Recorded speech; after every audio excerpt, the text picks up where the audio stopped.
Pozdravljeni na našem predbožičnem podkastu, kjer nam bo terapevtka Nataša Bertnik v sodelovanju s spletnim portalom mojpsihoterapevt.si povedala par besed o tem, kako in zakaj tako zelo različno doživljamo ta praznični čas. Praznovanje ob koncu starega leta naj bi bilo zaznamovano s srečo in veseljem, obilo hrane in topline ter občutki domačnosti in iskrenostmi med ljudmi, ki jih imamo radi. A tudi, če imamo okoli sebe nam drage ljudi, je realnost pogosto drugačna. Nataša Bertnik je specializantka gestalt psihoterapije, izvaja individualno, osebno in partnersko terapijo. Pri svojem delu se veliko osredotoča na odnose in na to, kako stkati zadovoljujoče, kakovostne in globje intimne vezi z ljubljenimi osebami, pri tem pa ne izgubiti sebe. Njena osebna življenjska zgodba je tesno povezana s tematiko, zato zelo dobro razume težave in prepreke, ki se na tej poti pojavljajo. Zaradi želje pomagati čim širšemu krogu ljudi do izgradnje pristnih in ljubeznivih odnosov z drugimi in samim sabo, je skupaj s portalom mojpsihoterapevt.si ustvarila spletni program z imenom Ko imam rada sebe, lahko imam rada tudi tebe. O tem programu bomo več informacij podali v nadaljevanju. Zdaj pa predajam besedo kar Nataši. Pozdravljeni, Nataša. Kako ljudje ponavadi doživljamo ta praznični čas? Ja, lep pozdrav tudi z moje strani. Ja, res je, ljudje zelo različno doživljamo praznike. Eni se jih veselijo, drugi ne.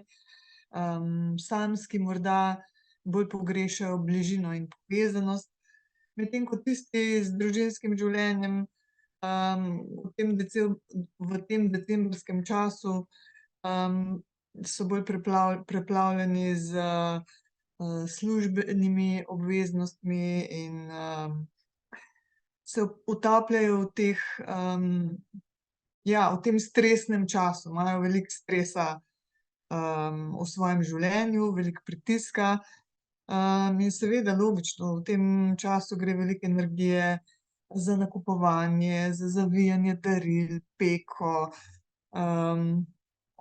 Otroci imajo v šolah šolske predstave in mogoče tudi verski obredi so tisti, ki nam poberejo in rituali, ki nam poberejo neki določen čas. In je skoraj nemogoče vse opraviti 100% in se ob tem vzeti še čas zase in poskrbeti zase. Zato verjamem, da je to obdobje, ko zlahka sebe potisnemo na stranski tir. Nisem še na vrsti, še to je treba, pa še to, pa še to, pa še to. In potem se nam zgodi, da so kar naenkrat prazniki mimo in smo tako izčrpani in izpraznjeni, da na neki način upravičeno začnemo na praznike gledati in jih doživljati z nekim odporom. In obe skrajnosti, in če smo samski in si želimo družbe in pogrešamo to bližino in povezanost, in ta druga skrajnost, ki je bolj pogosta v družinskem življenju, ta preplavljenost, lahko pomeni, da tega časa enostavno ne marate in da je to neki čas v letu, ki ga morda celo najbolj mrzite. No, pri tem se sprašujem, ali lahko spremenimo pogled na praznike in doživljanje prazničnega časa, ne?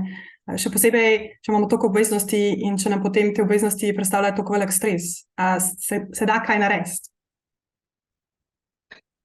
Ja, seveda, marsikaj se da narediti. In če ste med tistimi ljudmi, ki vam prazniki predstavljajo neko negativno asociacijo, potem verjamem, da imate za to neki dober razlog, a ne.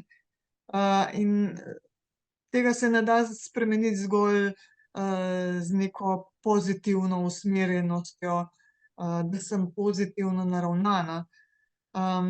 Ampak je za to potreben neki globlji vpogled v rane. In za temi ranami se običajno skrivajo neke naše nepotešene potrebe. In ravno te nepotešene potrebe so tiste, zaradi katerih potem od drugih pričakujemo, da nam jih bojo potešili. In če nam jih ne, potem v sebi gojimo zamere do drugih ljudi, smo razočarani, kako nas ne vidijo, kako nas ne upoštevajo, noben me ne mara in tako naprej. In verjamem, da če se vam to dogaja, da verjetno to ni edini čas v letu, ko se vam taki, občutki porajajo, ampak da se vam tudi med letom dogaja ob, nekih podobnih priložnostih, mogoče kakih rojstnih dnevih, obletnicah ali pa kaj čem podobnem. Da se ravno tako počutite, odtujene, mogoče prizadete, razočarane, in zamerite ljudem, ker se vam zdi, da drugi, z lahkoto, preživljajo ta čas in da se ob tem celo zabavajo. Vi ste pa zato na neki način prikrajšani, a ne.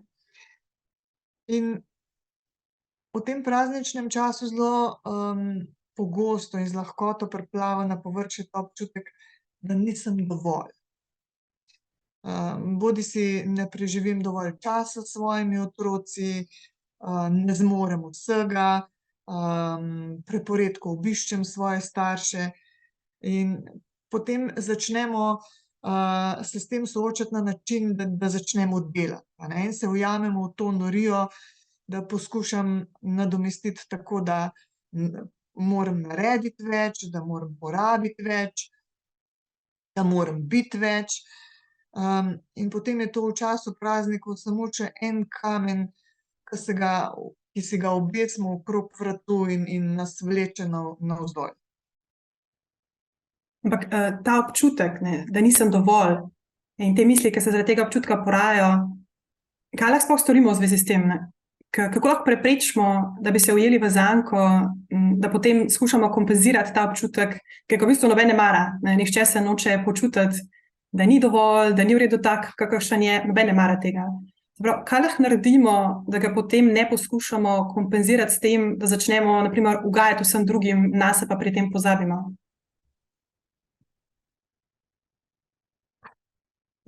Naredimo lahko marsikaj, a ne.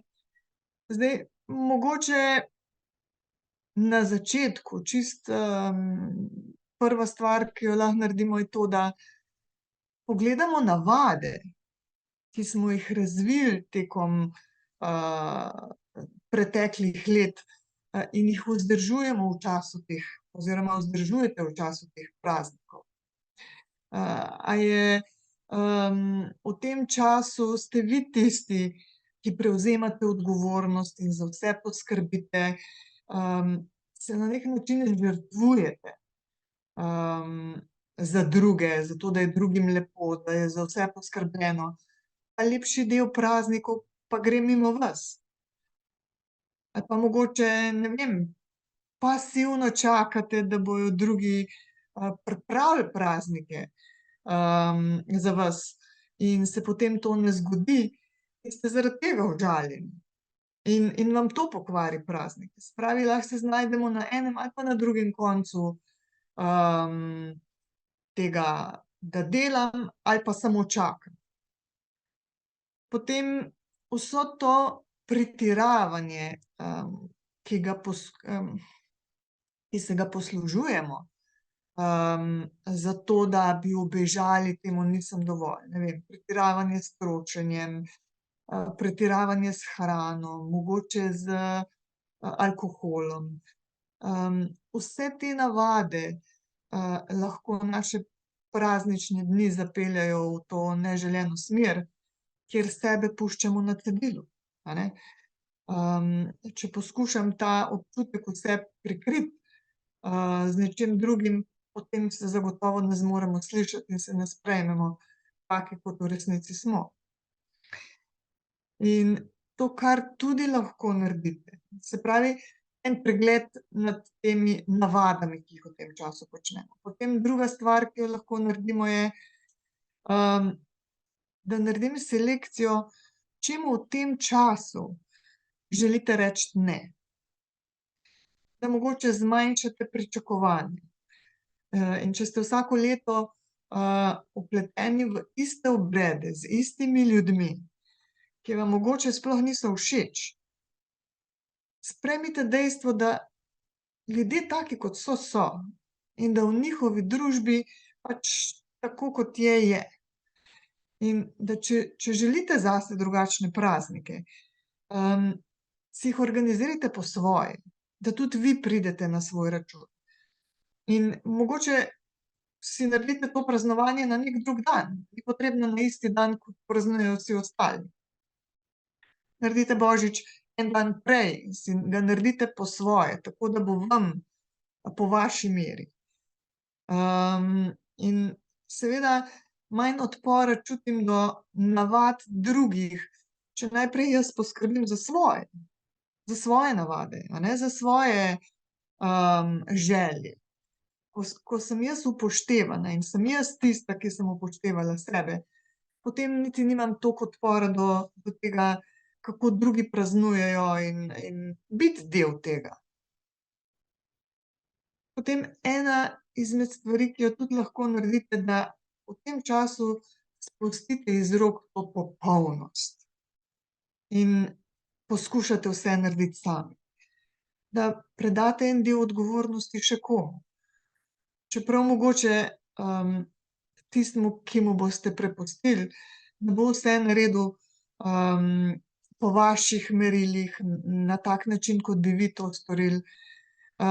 Se pa vseeno v teh pripravah na neki praznični čas, potem ne boste počutili sami, a ne. In če ste v tem sami, pol je tudi to en del, zakaj so prazniki lahko toliko samo neka obveznost. In lahko rečete ne tudi temu, da ste toliko zelo kritični do sebe, a ne. In si dovolite biti človeški, in če ne gre vse po planu in ni vse narejeno, nič zato. Od sebe ste dali vse, kar zmorete, in zato si zaslužite sočutje, in se kdaj tudi pohvalite, a ne. Naredila sem vse, kar sem lahko, in če tudi ni bilo čisto vse, kar je bilo na spisku, je tudi okej. In če nehate skrbeti za to, kaj bojo drugi rekli, je to en velik kamen, ki ga lahko vržemo iz svojih pleč. Je pa dobro, če si razjasnimo, čigavo mnenje nam je pravzaprav zares pomembno. Da mi je mogoče mnenje mojega moža ali pa, ne vem, mojih bližnjih bolj pomembno kot to, kako bojo sosedi reagirali ali pa, ne vem, nekdo, ki mi ni toliko zelo blizu. In navsezadnje so prazniki tudi del tradicije, a ne, in se ob tem lahko počutimo tudi zelo nemočne, in s tem občutkom, da se nam življenje kar dogaja, da na to nimamo vpliva. In za vsem tem se skriva tudi neka naučena nemoč in pasivnost, da bi prevzeli odgovornost, za svoje življenje in si oblikovali ta čas, po svoje, kot jaz želim. In dejstvo je, da se naš odnos do praznikov ne bo spremenil kar sam od sebe, a ne. Če mi zavestno ne bomo kaj naredili v zvezi s tem, potem verjetno naslednje leto ne bo nič drugače, kot je letos ali pa kot je bilo lani ali pa predlani. Se pravi, da rabimo mi zavestno spremeniti kaj pri sebi, da bo za nas ta čas bolj prijeten. Ker samo mi zase lahko vemo, kaj je tisto, kar si želimo pravzaprav od teh praznikov. In ljudje so v bistvu skozi celo zgodovino ustvarjali rituale, a ne. In na ta način, to je bil tisti način in razlog za druženje, za veselje.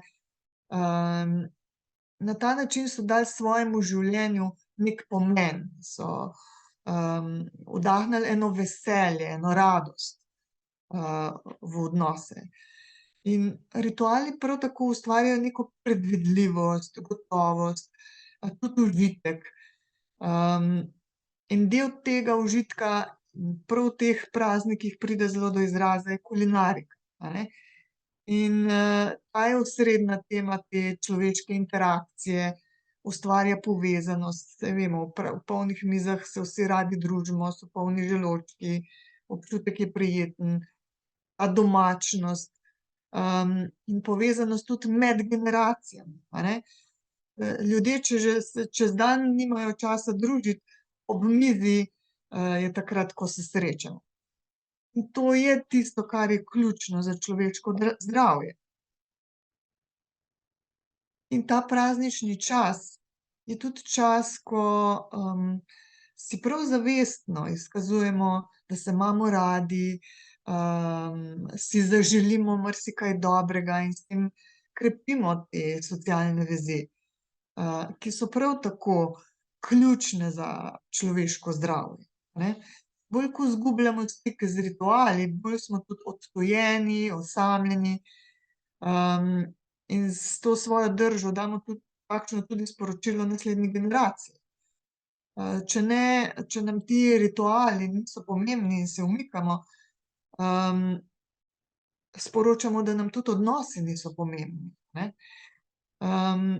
In če se toliko dobro zavedamo negativne plati praznikov, a se zmoremo zavedati tudi, kaka je vrednost, teh praznikov in prazničnega časa, ki, ga to s seboj prinaša. In usmerjenost na to senčno plat praznikov in zavračanje tega časa v letu nam na neki način lahko preprečujejo, da bi zmogli uživati, v njih in, da bi si jih naredili po svoji meri, a ne.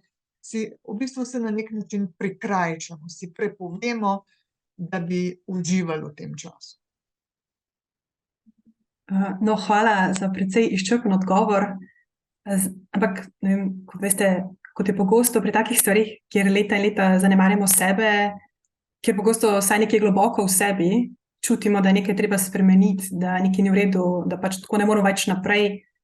In četudi je dobro in pomembno slišati, na primer, moramo se naučiti reči ne, moramo se naučiti postavljati meje, nehati kritizirati samega sebe in se truditi za popolnost, moramo se naučiti poskrbeti zase in za svoje potrebe, je to vseeno lažje reči kot storiti. In pogosto tudi sprememba zahteva kar precej časa, ne. Če smo v bistvu toliko časa delali eno in isto, kar nekaj cajta traja, da nehamo delati to stvar, ne, ker smo se v bistvu že kar malo navadili to početi, nam postane že navada. In pri tem tudi je pomembna dostikrat tudi podpora, ne. Veliko ljudi zelo težko to naredi sami, v bistvu sploh bi lahko rekli, da noben tega ne more kar sam narediti, ne. In zdaj vi tudi iz osebne izkušnje veste, da je to res, ne, se pravi, da je potreben čas, podpora za to, da dosežemo neke spremembe. In v bistvu za ta namen ste tudi ustvarili ta program, ki smo ga omenjali na začetku, Ko imam rada sebe, lahko imam rada tudi tebe. A nam lahko, prosim, na kratko malo poveste več o tem programu? Ja, čisto iz svoje izkušnje in iz vsakodnevne prakse, terapevtske prakse, vem, kako težko je preseči neko vedenje, ki je tako zelo zakoreninjeno. Ko vedno znova prezremo sebe, in se dati končno na prvo mesto. In kako težko je slišati in upoštevati sebe skozi celo leto, ne samo v tem prazničnem času. In ja, vem tudi, da je nemogoče, da to presežemo sami, zato ker se v bistvu tega vzorca v sebi niti ne zavedamo. In rabimo ta zrcala nasproti, ki nam dajo, neko izkušnjo, da obstaja tudi nekaj drugega. Nekaj, kar je drugačno od tega, kar počnem jaz zdaj. In rane, ki so nastale v odnosih, se v bistvu lahko pozdravijo samo v odnosih, a ne. In moj cilj pri ustvarjanju tega programa, ko imam rada sebe, lahko imam rada tudi tebe, je bil ravno to, da najprej zmorem slišati sebe, prepoznati, kake so moje želje, moje potrebe, da končno nehamo razmišljati o tem, da bomo ugajali drugim, da bomo ugodili drugim, kaj si bodo drugi mislili, ampak da pridemo nazaj k sebi. Ker samo na ta način lahko odločamo zase in v bistvu aktivno soustvarjamo odnose. Ker ustvarjamo jih v vsakem primeru. A se tega zavedam ali se ne zavedam. Ampak če se ne zavedam, potem lahko zelo hitro naši odnosi grejo v tisto smer, kamor ne želimo. A ne? In več imam zavedanja o sebi, kaj jaz želim, kdo jaz sem, lažje jih soustvarjam z vsebino, ki jo nosim v sebi. In ne vem, če si lahko predstavljate, koliko lažje je življenje. Pogosto slišim, koliko lažje je življenje, ko ne prevzemate več odgovornosti za druge, ko poskrbite zase, pa ob tem nimate občutka krivde. Izrazite svoje mnenje brez strahu, da vas bo ta oseba na drugi strani zapustila. In tudi zavedanje, da nas konflikti v bistvu obogatijo, ne pa tlačijo in ohromijo v odnosih. Ravno zato je ta program tudi zasnovan interaktivno. To pomeni, da so v sklopu 8-tedenskega programa, poleg video vsebin in vaj, ki so v tem programu vključena, tudi skupinska online srečanja. Zdaj, omenili ste, da je program zasnovan interaktivno. Zakaj je v bistvu pomembno, da je zasnovan interaktivno? Zakaj je pomembno, da so zraven vključena tudi ta skupinska online srečanja? Eno je moja lastna izkušnja, ki mi je zelo hitro pri teh online programih dala vedeti, da sem se počutila samo. In drugo so pretekle izkušnje udeležencev, ko lahko rečem, da so tudi udeleženci povedali podobno, da so srečanja zanje predstavljala tisti steber, na katerega so se lahko uprli, ko jim je med vsebino, ko se jim je kje zataknilo, ko so se jim porajali neka vprašanja. In s pomočjo skupine dobim različna zrcala, ki nam pomagajo videti različne zorne kote, različne poglede, in nam dajo izkušnjo, da v tem nisem sama, da se tudi drugi ubadajo s podobnimi težavami, tudi drugi doživljajo podobno kot jaz, pa vseeno na malo drugačen način kot jaz, In ravno moč skupine je tista, ki nam pomaga, da presežemo trenutno stanje. Ja, najlepša hvala za vašo predstavitev in za nekaj napotkov, kako lahko zmanjšamo stres v tem prazničnem času. Zdaj, da v bistvu podamo še, preden zaključimo, še nekaj tehničnih informacij o programu. Nekaj ste že povedali, vsebini in kako deluje, se pravi, da imamo v bistvu tudi skupinska srečanja in kaj je njihov namen. Ampak ostale tehnične informacije pa v bistvu in dostop do obrazca za prijavo na ta spletni program pa najdete potem v opisu pod tem videoposnetkom. In ob prijavi boste na svoj e-naslov, se pravi e-mail naslov, prejeli vse potrebne nadaljne informacije. Ta 8-tedenski spletni program se odpre potem 16. januarja, se pravi 16.1. naslednje leto, in takrat boste prejeli tudi dostop do posebne spletne strani, kjer si boste lahko ogledali video vsebine in dobili tudi vse informacije o teh skupinskih online srečanjih. Ker pa se nahajamo ravno pred Božičem, smo želeli v duhu praznikov podariti tudi božično darilo. In sicer to božično darilo je v vrednosti 70 € za vse, ki se prijavite na program do novega leta, se pravi v bistvu do konca starega leta, se pravi do 31.12.